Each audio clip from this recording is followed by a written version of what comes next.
इस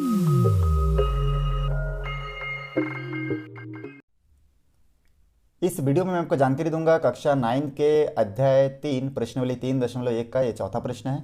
हमको सिद्ध करने के लिए बोला गया है कि left hand side equal to हल करके 1 आना चाहिए। तो चलिए हम लोग इसमें से दो साइड है, एक है लेफ्ट हैंड साइड, एक है हमारा राइट हैंड साइड। तो लेफ्ट हैंड साइड को मैं हल करके राइट हैंड साइड में 1 लिखा है उसको हमको लाना है। तो चलिए हल करना शुरू करते हैं। यहाँ पे आपको लिखना है लेफ्ट हैंड साइड और यहाँ से हल करना हम लोग शुरू कर देते हैं। तो यहाँ पे देखिए लेफ्ट हैंड साइड लिखने के बाद मैं यहाँ से सॉल्व करना शुरू करूँगा। यहाँ पे हम लोग देख रहे हैं कि ये जो प्रश्न है इसमें देखिए एक्स ए एक्स बी, तो हम लोग नियम जानते हैं कि बटे में अगर है तो बटे में मतलब भाग में है तो घातांक आपस में घटता है। तो यहाँ पे हम लोग लिख सकते हैं, पहले इस प्रश्न को एक बार मैं नोट कर लेता हूँ, उसके बाद मैं आपको आगे का सॉल्व करके बताऊँगा तो ज़्यादा ठीक रहेगा। तो यहाँ पे लिखूँगा एक्स बी और यहाँ पे हो जाएगा a plus b into x b upon x c और बी प्लस सी। यहाँ पे भी हम लोग लिख सकते हैं एक्स सी अपन एक्स ए और इसके जो ब्रैकेट के बाहर हो जाएगा सी प्लस ए। इतना को हल करेंगे और हमारा उत्तर कितना लाना है, हमको 1 लाना है। तो चलिए यहाँ पे ये भाग में होने के कारण हम लोग इसको भाग का नियम लगाएंगे। तो ये क्या हो जाएगा, ब्रैकेट के अंदर ये दोनों आपस में घटेगा और बाहर पहले से ही ए प्लस बी था घातांक तो वही रहेगा। फिर गुना इसको फिर भाग का नियम लगाएंगे तो हो जाएगा दोनों एक्स मिलकर एक बार और बी माइनस सी हो जाएगा और बाहर बी प्लस सी था वैसे ही रहेगा। उसी प्रकार से अगर हम लोग यहाँ पे भी x के इन दोनों को अगर घटाएंगे तो एक्स सी अपन ए हो जाएगा और ब्रैकेट के बाहर c प्लस ए हो जाएगा। यहाँ पे हम लोग जो सूत्र लगाए हैं वो सूत्र मैं यहाँ पे लिख देता हूँ। यहाँ पे हम लोग सूत्र लगाए उसका नाम है x का घात a है और यहाँ पे हम लोग जो सूत्र लगाए हैं उसको मैं लिख सकता हूँ क्योंकि ये के फॉर्मेट में हमारा सूत्र था। तो इस सूत्र को हम लोग लिख सकते हैं ए एम बटे ए एन होगा तो हम लोग लिख सकते हैं ए एम माइनस एन, मतलब दोनों ए को एक बार और एम और एन को आपस में दोनों घातांक को आपस में घटाएंगे। उसी प्रकार से इसमें मैं इस सभी ब्रैकेट के अंदर जो भी एक्स बी अपन एक्स सी है, एक्स सी अपन एक्स ए है, इन सभी को हम लोग इस सूत्र के अनुसार इस रूप में लिख लिए। लिखने के बाद हम लोग यहाँ पे दूसरा सूत्र लगाएंगे। हम लोग जानते हैं कि घातांक मतलब दूसरा सूत्र हम लोग क्या जानते हैं, ठीक ना, उसको हम लोग इस प्रकार से कोष्टक के बाहर बार लिख सकते हैं। हम लोग जानते हैं कि किसी भी संख्या के कोई भी संख्या घात में है और उसके ऊपर फिर से पुनः और एक घात है तो फिर इन दोनों घात को आपस में हम लोग क्या करते हैं, गुना करते हैं। ठीक, तो उसी प्रकार से हम लोग अंदर और बाहर के दोनों घातांक को आपस में गुना कर देंगे। तो इस प्रकार हो जाएगा a minus b a plus b गुना एक्स का घात फिर हो जाएगा b माइनस सी और हो जाएगा b प्लस सी और उसी प्रकार से फिर पुनः x का घात हो जाएगा c माइनस ए और हो जाएगा c प्लस ए। चलिए लिख दिए, इस सूत्र का उपयोग हो गया।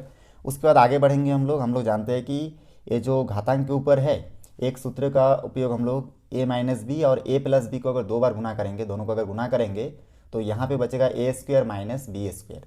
यहाँ पे जो सूत्र का उपयोग मैं करूँगा वो है a square minus b square equal to होता है a प्लस बी और लिख सकते हैं a माइनस बी, ठीक ना, यहाँ पे जगह नहीं तो ले आप लिख देते हैं a माइनस बी, ये दोनों गुना में रहता है।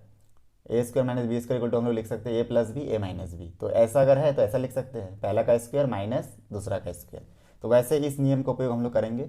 आप अगर इस नियम का उपयोग नहीं करना चाहते तो आप इसको गुना भी कर सकते हैं, ए माइनस बी और ए प्लस बी को गुना कर देंगे तो ए के साथ दोनों को गुना करेंगे तो ए स्क्वायर प्लस ए बी हो जाएगा और माइनस बी के साथ दोनों को गुना करेंगे तो माइनस ए बी और माइनस माइनस में माइनस प्लस में माइनस और बी का स्क्वायर दोनों में से कट जाएगा, खाली बचेगा ए स्क्वायर माइनस बी स्क्वायर।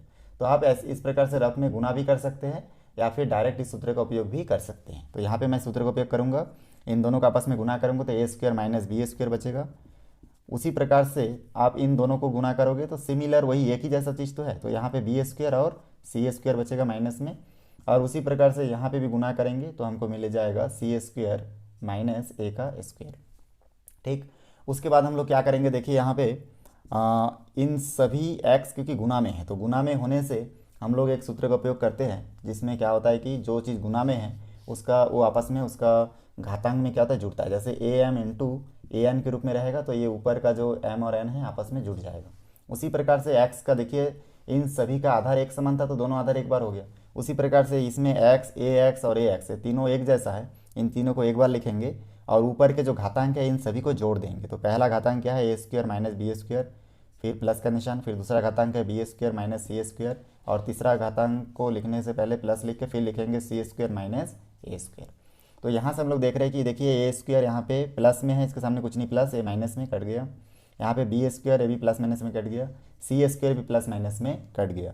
तो फाइनली एक्स का जो मान हमको प्राप्त होगा वो होगा 0 और हम लोग एक नियम घातांक में ये भी जानते हैं कि किसी भी संख्या के ऊपर अगर शून्य है, घात में अगर शून्य है तो उसका मान 1 होता है। तो x का घात भी शून्य है तो इसका वैल्यू 1 होगा, और 1 जो है यही हमारा क्या है, राइट हैंड साइड है, और यही हमारा आंसर होगा। तो बहुत आसानी से आप इस 4th नंबर क्वेश्चन को बना सकते हैं। इसका एक दूसरा प्रश्न भी है। 4th का ये पहला नंबर था और इसका 4th का दूसरा और एक क्वेश्चन है, चलिए उसको देखते हैं। यहाँ पे देखिए मैं आपको जो प्रश्न अभी बता रहा हूँ ये है 4th का दूसरा नंबर क्वेश्चन।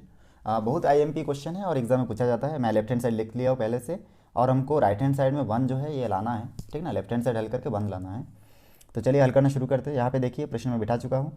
इस प्रश्न को ध्यान से देखेंगे तो x का घात m माइनस n है, तो हम लोग इसको लिख सकते हैं घातांक के नियम के अनुसार एक्स एम बटे एक्स एन लिख सकते हैं, क्योंकि भाग में रहता है तो ऊपर का घात आपस में घटता है। तो यहाँ पे ये x और x हम लोग इस प्रकार बटे के रूप में लिख सकते हैं, ठीक ना। भाग का नियम यहाँ पे उपयोग किया गया है।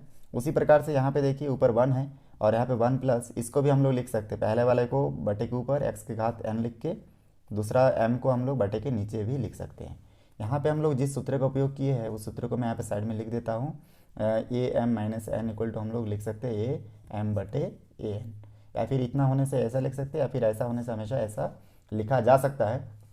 तो इस प्रकार से हम लोग यहाँ तक सॉल्व कर लिए। हम लोग आगे बढ़ते हैं। यहाँ पे देखिए बटे के नीचे, ये जो मेन बटे है इसके नीचे क्या क्या है उसको मैं रफ में हल्के करके बताता हूँ। 1 प्लस एक्स एम बटे एक्स एन है। तो यहाँ पे तो सिंगल है और डबल है, तो जब भी सिंगल संख्या दिखता है तो उसको आप डबल बना सकते हैं, ठीक ना। और इस प्रकार इसको तिरक गुना करेंगे तो एक्स एन के साथ 1 का गुना होगा, एक्स एम के साथ 1 का गुना होगा, और बटे के नीचे एक्स एन के साथ 1 का गुना होगा, तो एक्स एन के एक्स एन ऐसा होगा। सिंपल यहीं पे समझे तो इस एक्स एन का गुना इसके साथ हो जाएगा और बटे के नीचे एक्स एन का एक्स एन ही रहेगा। तो यहाँ पे हम लोग गुना कर देंगे, तो यहाँ पे बटे के नीचे देखो इसके साथ एक गुना होकर हो जाएगा X N plus X M पहले से है, और बटे के नीचे एक्स एन का एक्स एन ही रहेगा। और अगर रफ में हल करोगे तो भी उतना ही आ रहा है, ठीक है। तो रफ में भी हल कर सकते हैं, डायरेक्ट यही से भी हल कर सकते हैं। तो ये गुना करने के बाद आपको समझ में आ गया होगा कि क्या हो रहा है। आगे भी हम लोग यही प्रोसीजर फॉलो करेंगे। इस एन को इधर सामने गुना करेंगे एक के साथ, और प्लस यहाँ पे देखिए पहले से क्या था, अच्छा सॉरी यहाँ पे m है तो यहाँ पे m दे देते हैं, और यहाँ पे ऊपर एक्स एन है तो यहाँ पे लिखेंगे एक्स एन, और बटे के नीचे लिखेंगे एक्स एम। तो बटे के नीचे यहाँ पे एक्स एम था तो बटे के नीचे एक्स एम ही है, यहाँ पे n था तो n है, बाकी इस एक्स एम का गुना इसके साथ हुआ और एक्स एन हो गया, ठीक ना। तो इसी प्रकार से आप लोग रफ में हल करके भी और फिर अतिरिक्त ऐसे हल करके देख सकते हैं। चलिए आगे हम लोग बढ़ते हैं इसमें।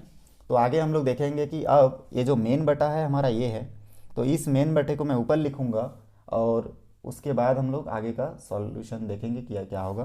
तो इस मेन बटे को मैं लिखने के बाद, ठीक ना, इस मेन बटे के ऊपर कितना है 1 है, और इस मेन बटे को जैसे गुना में चेंज करूँगा ये नीचे का संख्या ऊपर चला जाएगा यहाँ पे, और ऊपर का ये संख्या नीचे आ जाएगा इस प्रकार से। तो एक्स एन ऊपर जाएगा और X N plus X M नीचे आ जाएगा। तो हम लोग एक्स एन को बटे के ऊपर लिखेंगे और इस X N plus X M को बटे के नीचे लिखेंगे। बहुत आसान है। उसी प्रकार से प्लस के बाद देखिए इधर भी वही होगा, इस 1 को हम लोग लिखेंगे और इस बटे को जैसे ही मैं गुना में चेंज करूँगा एक्स एम क्या हो जाएगा, बटे के ऊपर चला जाएगा, और X M plus X N क्या हो जाएगा, बटे के नीचे आ जाएगा, ठीक। चलिए आगे और भी सॉल्व करके बताऊंगा। ये जो सूत्र वगैरह लिख रहा हूँ आप लोग नोट कर लिए होंगे। इस सूत्र को लिखते हुए हमको आगे बढ़ना है। उसके बाद यहाँ से मैं आपको नेक्स्ट लाइन बताऊंगा कि कैसे आप सॉल्व कर सकते हैं। फिर यहाँ से देखिए हम लोग आगे बढ़ेंगे और देखेंगे कि इसमें क्या हो रहा है। तो आगे हम लोग देखेंगे कि इसमें 1 का गुना करेंगे इसके साथ उतना ही आएगा, तो कुल मिलाकर हमको प्राप्त होगा एक्स एन और X N plus X M. और इसी प्रकार से यहाँ पे आगे प्लस का निशान है तो यहाँ पे भी मैं प्लस का निशान दे दूंगा, और यहाँ पे 1 का गुना इसके साथ करूँगा तो हमको फिर से एक्स एम बटे X M plus X N प्राप्त होगा घात में। उसी प्रकार आगे हम लोग देखेंगे कि इन दोनों का हर जो है एक समान है, ठीक ना। इसमें भी एक्स एन एक्स एम है, इसमें भी एक्स एन एक्स एम है, दोनों को एक समान रूप में भी हम लोग लिख सकते हैं। चलिए कैसे लिखेंगे, यहाँ पे पहले मैं इस लाइन को ऐसे लिख देता हूँ, और इसमें एक्स एम के एक्स एम, यहाँ पे एक्स एन को मैं सामने लिखूँगा और एक्स एम को बाद में लिख सकता हूँ। आगे पीछे प्लस में है तो आगे पीछे लिख सकते हैं, कोई दिक्कत नहीं। उसके बाद हम लोग देखेंगे दोनों का हर एक समान है तो एक बार लिखेंगे, और यहाँ पे हम लोग देख रहे हैं कि ये ऊपर का जो दोनों का अंश है ये भी आपस में क्या हो जाएगा, जुड़ जाएगा। ये नियम होता है, दोनों का हर एक समान है तो एक बार लिखो और ऊपर जो निशान है वो चीज़ कर दो। तो प्लस होने के कारण हम लोग प्लस कर दिए, तो ये दोनों देखो इक्वल होने के कारण आपस में क्या हो जाएगा, कट जाएगा, तो हमारा आंसर आएगा 1। यही हमारा राइट हैंड साइड है। तो लेफ्ट हैंड साइड लेकर चले और राइट हैंड साइड हम लोग प्रूफ किए। तो इस प्रकार बहुत आसानी से आप इस प्रश्न को हल कर सकते हैं। वीडियो को शुरू से आखिरी तक देखने के लिए धन्यवाद। दोस्तों वीडियो अच्छा लगे तो लाइक करें, शेयर करें, सब्सक्राइब करें और बेल आइकन को भी प्रेस करें ताकि जब भी मैं कोई नया वीडियो बनाऊँ तो उसका नया अपडेट सबसे पहले आप तक पहुँचे। धन्यवाद।